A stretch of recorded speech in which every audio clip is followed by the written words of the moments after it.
Newcastle United are on fire. After smashing 6 past Qarabag, Eddie Howe's men made a statement.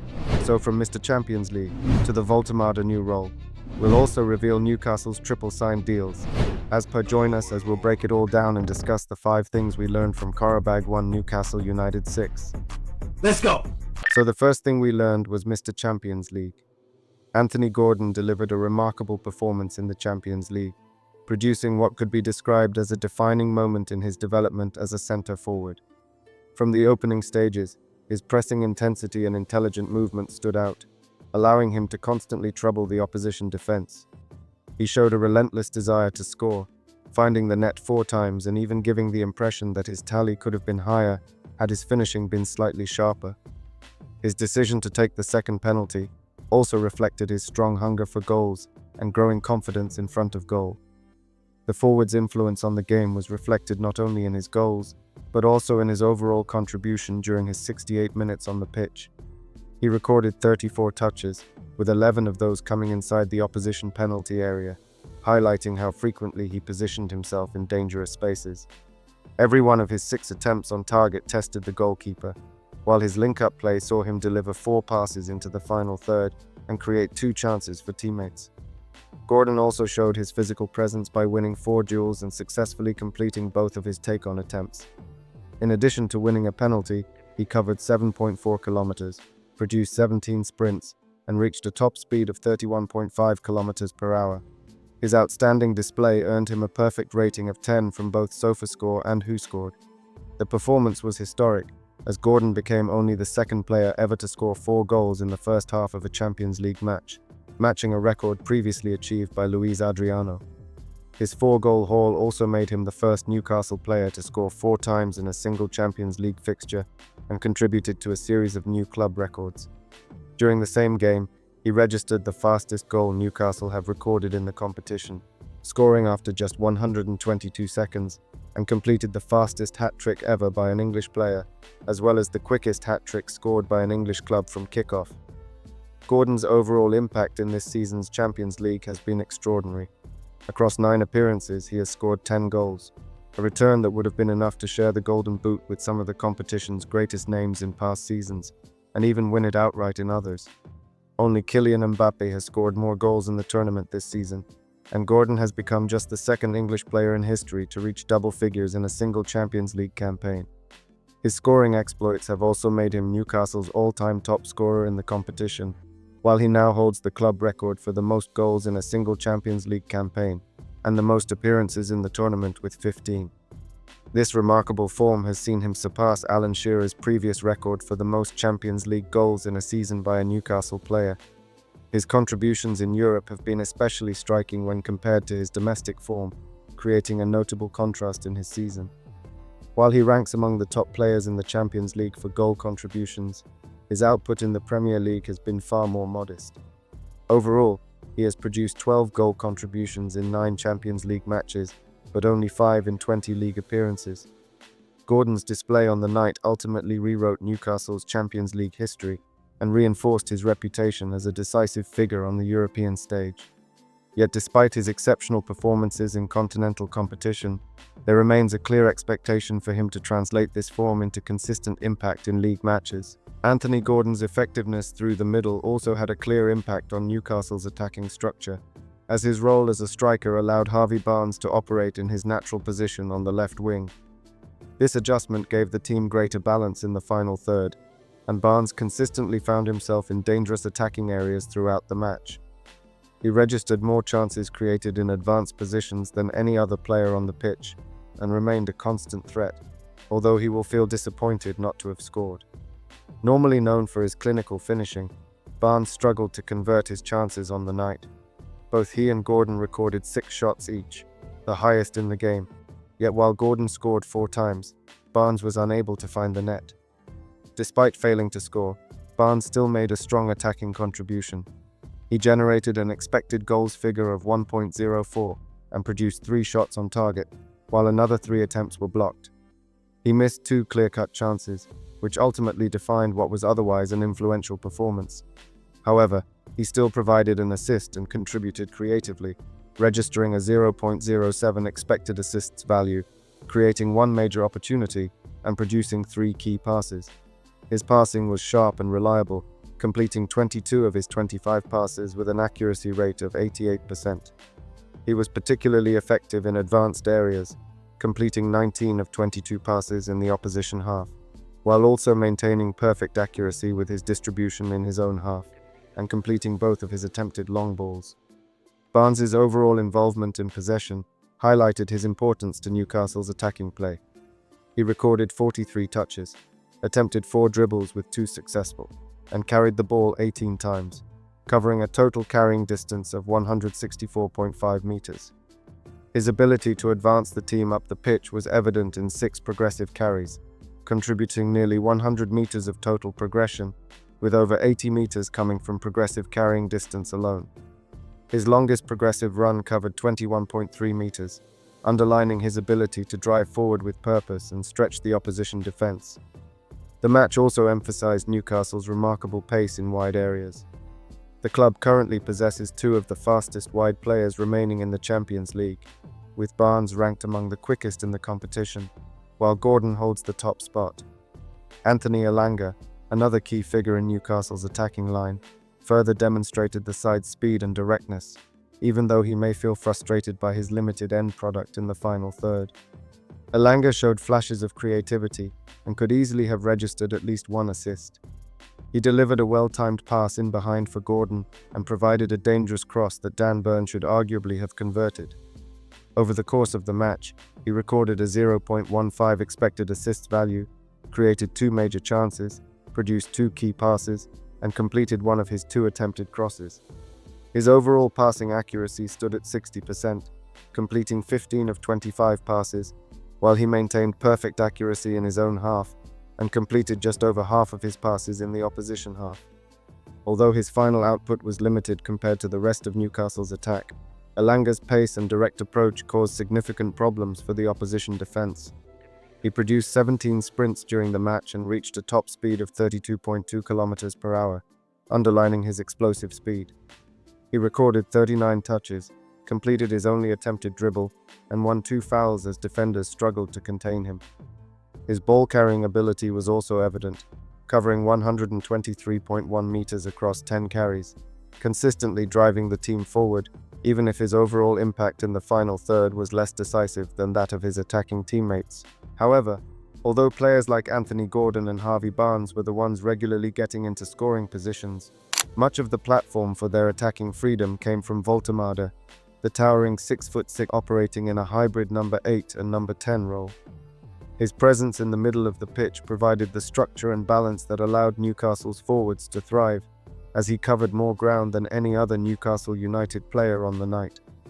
Technically, he looked comfortable playing in deeper areas, using his physical strength to shield possession and create space under pressure while linking play between midfield and attack. Voltemade's composure on the ball was evident throughout the match. He completed 26 of his 30 passes, achieving an accuracy rate of 87%, while maintaining perfect distribution in his own half by completing all 17 of his passes there. His long-range passing was also precise, successfully completing both of his attempted long balls. In advanced areas, he completed 9 of 13 passes, but his attacking output remained limited, registering an expected assist value of just 0.01 and failing to produce a key pass. While he demonstrated technical security and control in possession, he will need to offer a greater attacking threat in this role moving forward. Despite that, his overall contribution to Newcastle's build-up play was positive. He recorded several touches in possession, completed both of his attempted dribbles, and was fouled twice as he attempted to progress the ball through midfield. His movement with the ball was steady rather than explosive, carrying possession 11 times for a total distance of 92.8 meters and contributing 14 meters of forward progression. While there remains room for improvement in terms of direct attacking influence, his ability to retain possession and link phases of play provided stability to the team's structure. Defensively, Voltemade delivered an impressive performance and showed strong awareness without the ball. He produced 4 defensive contributions, including an interception and 3 clearances, while also making 3 recoveries. His physical presence was evident in duels, winning 4 of 8 challenges on the ground and succeeding in his only aerial contest. These defensive actions helped maintain Newcastle's control in midfield and allowed the attacking players to remain positioned higher up the pitch. His performance highlighted the tactical value he brings to the side. Voltemade appears particularly effective when partnered with a more attack-minded interior midfielder, as his ability to link play, occupy defenders and draw pressure creates space for inside forwards and runners to exploit beyond him. His movement and positional awareness allow him to combine effectively in tight spaces, acting almost as a focal point that attracts opposition pressure and opens passing lanes for teammates. In many ways, his profile makes him an ideal complementary figure in a dynamic attacking system. He suits teams seeking greater central access, offering a physical and technical presence capable of connecting midfield and attack while supporting more creative players around him. When paired with a primary creator and supported by runners from wide areas or a second striker, Voltemade has the qualities to become a key component in an exciting and fluid attacking setup, even if he still has aspects of his attacking game to refine. Newcastle's midfield balance was further strengthened by the work of the two deeper pivots, who provided the energy and defensive discipline that allowed the attacking players to flourish. Both Joe Willock and Sandro Tonali were heavily involved in the physical side of the game, with Willock recording the joint highest number of tackles in the match and Tonali ranking just behind him. Their willingness to do the hard work in midfield ensured control in key moments and helped maintain the team's overall structure. Joe Willock produced another energetic and influential display, combining relentless pressing with intelligent movement off the ball. His defensive contribution included 3 successful tackles, 4 recoveries, and 4 wins from 6 ground duels, while he also competed aerially and conceded just 1 foul. Notably, he was never dribbled past, reflecting his strong defensive awareness. His work rate was particularly impressive, covering 7.7 kilometers and completing 11 sprints, as he consistently supported both defensive and attacking phases of play. Beyond his defensive duties, Willock provided an important attacking outlet from midfield. He frequently made forward runs beyond Anthony Gordon, stretching the opposition defense and creating space for Newcastle's forwards to exploit. He finished the match with a 7.1 rating, recording 37 touches and completing his only attempted dribble. His ball-carrying ability was evident as he advanced possession 10 times, covering a total distance of 112 meters and contributing over 46 meters of forward progression, including 2 progressive carries. His distribution was equally impressive, as he completed 25 of 27 passes, with an accuracy rate of 93%. He maintained similar precision in both halves of the pitch, completing 13 of 14 passes in the opposition half and 12 of 13 in his own half, while also delivering both of his attempted long balls successfully. Willock contributed creatively as well, registering a 0.11 expected assist value, creating 1 clear chance and producing a key pass, demonstrating his ability to influence the game in advanced areas. Alongside him, Sandro Tonali played a slightly deeper role and was instrumental in controlling the tempo of the match. The Italian midfielder saw more of the ball than any other player and recorded the second highest number of touches, particularly dominating possession during the first half. With a 7.2 rating, his responsibility was to sit deeper, dictate play, and provide defensive protection, a role he executed with composure and discipline. Tonali's defensive work included 4 contributions, highlighted by 2 successful tackles and 2 interceptions, along with 2 recoveries. He was strong in duels, winning 4 of 7 ground challenges, conceded 2 fouls, and was never dribbled past. His positioning and reading of the game helped shield the defense and maintain Newcastle's control in central areas. In possession, Tonali demonstrated outstanding passing quality, completing 65 of 69 passes for a remarkable accuracy rate of 94%. He was particularly reliable in deeper areas, completing all 33 of his passes in his own half, while also completing 32 of 36 passes in the opposition half. Although only 1 of his 4 long balls found its target, his overall distribution remained highly effective. He also contributed creatively, registering a 0.36 expected assists value, creating 1 major opportunity, producing a key pass, and completing 1 of 4 attempted crosses. While Tonali's display was composed and effective, it lacked the standout moments that characterized his previous performance against Aston Villa. Nevertheless, his control in midfield and defensive awareness highlighted his importance, particularly with Bruno Guimaraes absent. Newcastle's reliance on Bruno is evident, with the team holding a 53.1% win rate when he plays and struggling to secure league victories without him. As a result, Tonali's ability to step into a more influential role in the coming weeks will be crucial for Newcastle United as they look to maintain their midfield stability and overall performance levels. Then, despite Newcastle United possessing a squad valued at around 26 times higher than that of Qarabag FK, the Azerbaijani side had already proven their quality by reaching the playoffs ahead of several other teams. Newcastle's route to this stage of the Champions League has also been demanding, highlighted by their 5,061-mile journey to Azerbaijan, the longest trip ever undertaken by an English club in the competition. Over the course of this season's tournament, they have also covered more distance than any other Premier League side, reflecting the physical and logistical challenges of their European campaign. Once the match began, however, the difference in quality quickly became evident. Newcastle produced an extraordinary attacking display, generating 4.5 expected goals in the first half alone, the highest figure ever recorded in the opening period of a Champions League match. The visitors launched relentless waves of attacks, and the contest soon resembled a clash between a top 10 side in the Opta Power rankings and the lowest-ranked team remaining in the competition. The match ultimately finished 6-1 in Newcastle's favour, marking the first time the club has scored 6 goals in a European fixture. The emphatic victory has raised questions about whether Eddie Howe has finally discovered the tactical balance he has been searching for. Newcastle's recent form away from home suggests clear progress, with the team securing 3 consecutive away victories for the first time in 13 months, and doing so across 3 different competitions. Within the space of 8 days, they doubled their total number of away wins for the entire season, demonstrating renewed confidence and consistency. Howe's achievements in this campaign have also placed him among distinguished company. His 5 victories in the current Champions League season match the record for the most wins by an English manager in a single campaign, equaling the totals set by Bobby Robson in 2002-03 and Graham Potter in 2022-23. One more victory would see him set a new record outright.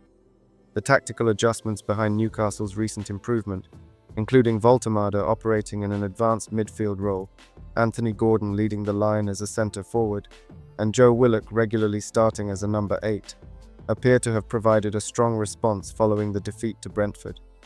Whether these solutions will prove sustainable over the long term remains uncertain, but the immediate impact has been clear.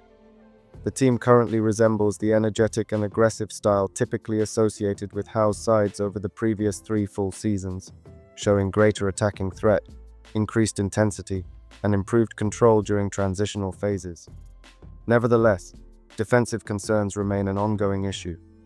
Although Qarabag only managed to score when already trailing 5-0, Newcastle's overall defensive record highlights room for improvement. The side has kept just 3 clean sheets in 28 matches and has now gone 8 games without shutting out an opponent, suggesting that while their attacking form continues to flourish, defensive consistency remains a key area for development. So although defensive concerns remain for Newcastle United overall, Kieran Trippier delivered a composed and reliable performance, earning a 7.2 rating. Qarabag occasionally attempted to exploit his lack of pace in wide areas, but he handled those situations effectively and was rarely troubled. It proved to be one of his more comfortable matches of the year, and he made a significant contribution going forward by delivering an excellent cross that led to Chow's goal. Trippier finished with 1 assist and generated an expected assists value of 0.32, while also creating a major chance and producing 2 key passes. His distribution was consistent, completing 46 of his 53 passes with 87% accuracy, including 32 successful passes in the opposition half. Defensively, he contributed with clearances, a blocked shot, and recoveries, while winning one of his 3 ground duels. Although he conceded a foul and was dribbled past once, his overall display reflected experience and control on the right flank. On the opposite side, Lewis Hall produced a quieter outing compared to his recent high standards, receiving a 6.8 rating. While he was occasionally careless in possession and less influential in advanced areas, he still recorded the highest number of touches in the match and remained involved throughout.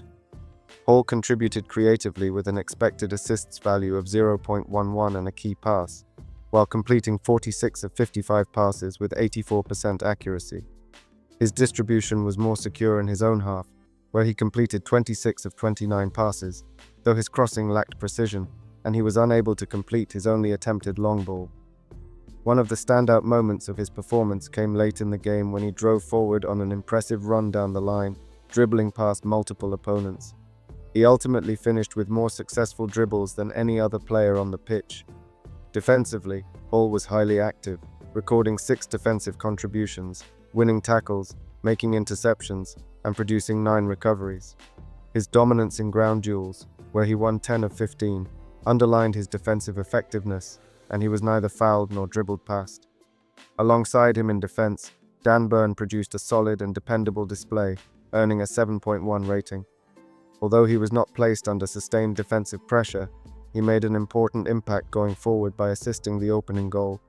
His contribution came after carrying the ball forward confidently, before delivering an excellent pass with the outside of his foot, and he also posed a constant threat during set-piece situations due to his physical presence. Burn completed 60 of his 66 passes with an accuracy rate of 91% and was particularly reliable in his own half, where he completed 44 of 46 passes. His distribution also included 4 accurate long balls from 4 attempts. Defensively, he made 8 contributions, including interceptions, clearances, and blocked shots, while winning the majority of his aerial duels and providing a strong physical presence in defensive situations. Although he was dribbled past once and won none of his ground duels, his overall performance reflected stability and control in central defense. Next to Burn, Malik Chow once again impressed with a composed and commanding performance at the heart of Newcastle United's defense, earning a 7.9 rating. The German international combined defensive solidity with a notable attacking threat, reflecting his growing influence on the team. Defensively, he contributed with 3 key actions, including a successful tackle, 2 clearances, 4 recoveries, and solid results in duels, winning 1 of 2 ground challenges and 3 of 4 aerial contests. He remained disciplined throughout, committing only 2 fouls and never being dribbled past. Chow's attacking contribution was highlighted by a composed finish for his goal, demonstrating his ability to contribute offensively from the back. His passing was near flawless, completing 58 of 60 passes with an overall accuracy of 97%, including 28 of 30 in the opposition half and 30 of 30 in his own half. Both of his attempted long balls found their target, further underlining his technical quality and composure in possession. Since arriving in the Premier League, Chow has quickly established himself as a highly effective central defender, scoring 5 goals across all competitions this season, the 5th highest tally in the squad, a remarkable contribution for a centre-back who has started every single match since his debut. At a transfer fee of £34.6 million, he has proven to be an outstanding bargain and is widely regarded as one of the league's best in his position. Chow's absence for the second leg due to a yellow card was met with mixed reactions. While some considered it a fortunate break, Eddie Howe was clear that the team views it as a negative, given the already stretched resources in central defense. Howe acknowledged that Chow likely needed a rest, but emphasized that the team would feel the impact of missing one of their key defenders. "I don't see it as a blessing. I see it as a negative because we're really stretched in that position. Of course, it gives us no debate. We have to give Malik a rest. He's probably been in need of that for a while, so in some senses that could be a positive then, but I don't think it's a positive for the team." Compounding the concern, Dan Burn and Joelinton each carry 2 yellow cards in the Champions League, meaning that just a single caution would rule them out of Newcastle's first leg fixture in the round of 16 against either Barcelona or Chelsea. With yellow cards only expiring after the quarter-finals, there has been speculation that Howe could have taken a tactical approach to manage suspensions, but the manager reaffirmed that professionalism remains a priority. Howe stressed that despite the setback, the tie is far from over and the team must maintain focus and composure. "We know the tie isn't dead. We know we have to be professional. We've won 3 games in the blink of an eye and the feeling is very different," he said. Chow's performance, coupled with Newcastle's disciplined approach, reflects a side capable of blending attacking dynamism with defensive resilience, even when key players are unavailable. Together, the defensive unit provided a steady platform behind Newcastle's attacking dominance, with Chow's influence at the back complemented by the experience of Trippier, the energy of Hall, and the physical presence of Burn. While the match itself did not present the toughest defensive challenge, the individual contributions demonstrated encouraging organisation and support from the back line, as Newcastle continued to build momentum in their Champions League campaign. Then Newcastle United have officially announced that Alfie Hutchinson, Oliver Goodbrand and Michael Mills have all signed their first professional contracts with the club. The club praised the trio for their hard work and dedication in the academy, emphasizing that this is just the beginning of their journey in black and white. Alfie Hutchinson, a striker who arrived from Rangers in the summer of 2025, stands around 6 feet tall and is a strong right-footed forward. Known for his ability to exploit space and link play effectively, Hutchinson fits perfectly into Eddie Howe's high-tempo attacking system. His combination of physicality and finishing makes him a centre forward with genuine long-term potential.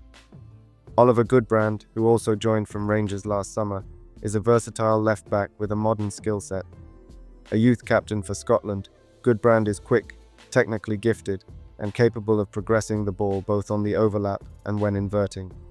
His profile mirrors that of Lewis Hall, making him a promising prospect for the senior side.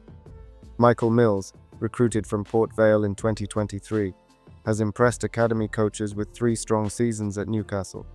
An explosive and direct left winger, Mills is effective with both feet and possesses intelligent decision-making in the final third. His pace and flair have even seen him deployed in a central forward role with the under-21 team, highlighting his versatility. These 3 youngsters are now officially part of Newcastle's professional setup, and the club will be monitoring their development closely over the coming years. The announcement is a clear signal of Howe's commitment to integrating youth talent into the senior squad. While opportunities for academy players at first-team level have historically been limited, Howe deserves credit for giving Sean Neve a debut against Qarabag, where he almost scored. That said, fans continue to question some recent selections, such as substituting Kieran Trippier for Murphy in a key moment, when young talents like Leo Shahar might have benefited from a chance instead. There is a growing hope that players like Hutchinson, Goodbrand and Mills will soon get meaningful minutes in the first team. But if you would like to know the assist king Newcastle United are planning to sign, click the video link on screen now.